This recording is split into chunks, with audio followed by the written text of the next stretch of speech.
कल्याण डोंबिवली महानगरपालिकेच्या परिसरामध्ये अवघ्या 15 मिनिटाच्या पावसामुळे परिसर जो आहे, रस्ते जे आहेत ते जलमय झालेले पाहायला मिळत आहेत। विशेषतः पाहायला गेलं तर महानगरपालिकेच्या हाकेभर अंतरावर असलेले आचार्य आत्रे नाट्यगृहाच्या समोरचा हा रस्ता आहे आणि आपण पाहू शकतो या रस्त्यावरती पूर्ण रस्ता जो आहे हा जलमय झालेला आहे। एकंदरीत या ठिकाणी जे गटार आहेत त्या गटारामध्ये पाणी जाण्यासाठी मार्ग नसल्याने हा रस्ता जो आहे तो पूर्णपणे जलमय झालेला पाहायला मिळत आहे।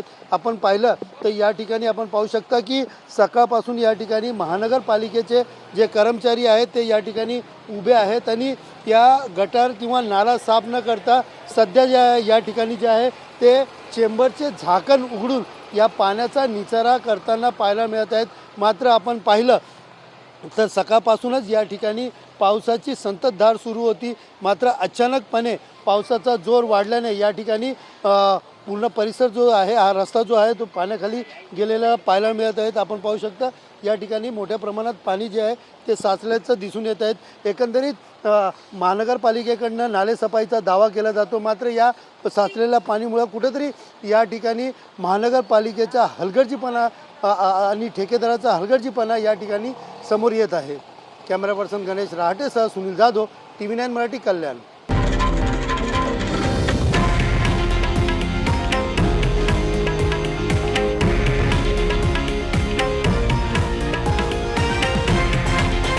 हे आहे देशातील नंबर 1 न्यूज नेटवर्क आणि आपण पाहत आहात TV9 मराठी, एकमेव।